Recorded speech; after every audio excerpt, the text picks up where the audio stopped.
Let us start point. The quality of mercy is not strained. It dropped as the gentle rain from heaven upon the place beneath. It is twice blessed. It blessed him that gives and him that takes. ये जो दया का गुण होता है, ये strain, इसमें strain नहीं होता. स्ट्रेन मीन्स दबाव, तनाव. दया के गुण में दबाव, ना कोई तनाव होता है ना कोई दबाव होता है. कहने का मतलब जब हम किसी पर दया करते हैं, जब किसी पर दया आती है, तो हम उस वक्त ना तो किसी तनाव में होते हैं ना वो किसी दबाव में होते हैं. कहने का मतलब अगर कोई भी किसी पर दया करता है या तरस खाता है, वो किसी दबाव या तनाव में आकर नहीं करता. ये अपने आप ऐसे गिरते हैं जैसे कि आकाश से, बादलों में से जो बारिश की बूंदें गिरती हैं अपॉन द प्लेस बीनीथ, जो नीचे जगह होती है उस पर. यह दोनों को ब्लेस्ड करती है, आशीर्वाद देती है. दोहरा आशीर्वाद है, किसको? देने वाले भी को और लेने वाले को भी. The mightiest in the mightiest it becomes the throned monarch better than his crown. His sceptre shows the force of temporal power that tribute to awe and majesty. ताकतवर में और ताकतवर, यह सिंहासनवादी राजा को उसके क्राउन से, क्राउन मीन्स जो उसका मुकुट होता है, उसके भी बेटर बना देती है. मनार्च, बादशाह. हिज सेप्टर, उसका जो राजदंड होता है, shows the force of temporal power, वो दिखाता है, एक अस्थाई पावर को शो करता है. क्या? उसका राजदंड, उसका राजभाग होता है. That review to awe and majesty, ये किसका गुण होता है? भय और डर का गुण होता है. wherein doth sit the dread and fear of kings, but mercy is above this scepter sway. It enthroned the hearts of kings. It is an attribute to God himself. And earthly power doth then shows likest gods when mercy seasons justice.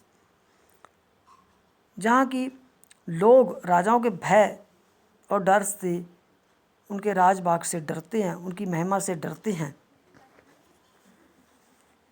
दया का गुण उससे भी ऊपर होता है, उस राजदंड से भी ऊपर होता है. ये राजाओं के दिल में होता है. ये गुण अपने आप में एक परमात्मा का गुण है. ये धरती की पावर, जो ये धरती, ये अर्थली पावर है, जो दुनियावी शक्ति है, शोज़ लाइक ए गॉड, परमात्मा की शक्ति की तरह दिखने लगती है जब यह दया के गुण के साथ, दया के गुण, दया और अन्याय के साथ मिल जाती है. ये लाइनें पोर्शिया किसको कहती है? शाइलॉक कहती है. वो कहती है कि तुम्हें उस पर दया करनी चाहिए. कहती है कि अगर तुम उस पर दया नहीं करते, मान लो तुमने उससे पैसे लेने हैं, ठीक है, तुमने उससे पैसे लेने हैं, पैसे वो टाइम पर दे नहीं पाया, उसने पैसे लिए तुम्हें दिए हैं, तो इसलिए तुम सबसे बड़े हो.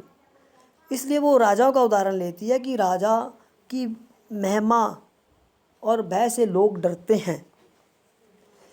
अगर राजाओं में, क्योंकि वो सबसे बड़े हैं, ताकतवर है, शक्तिवान है, धनवान है, लेकिन अगर उनमें दया आ जाए, राजाओं में अगर दिल में दया आ जाए, तो उनके राजभाग को, राजदंड को वो और भी बढ़िया बना देती है. उनके राजभाग को और भी बढ़िया बना देती है दया, यानी कि दया का गुण.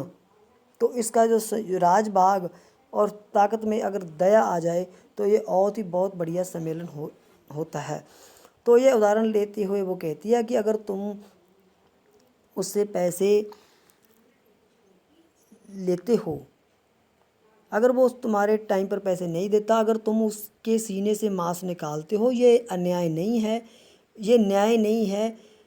तुम्हें उस पर दया करनी चाहिए, क्योंकि तुम बड़े हो, क्योंकि तुमने पैसे दिए, उसने लिए है, वो छोटा है और तुम बड़े हो. अगर तुम उस पर दया कर देते हो, चाहे उसने टाइम पर पैसे नहीं दिए हो, यह एक न्याय होगा. अगर तुम पैसों के बदले उसका मांस लेते हो, अगर उसने टाइम पे पैसे नहीं दिए, अगर तुम उसका मांस निकालते हो, तो यह अन्याय नहीं होगा.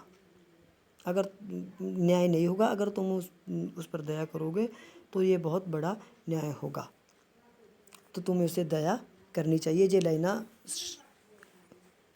पोर्शिया के मन से निकलती हैं, वो शाइलो को कहती है.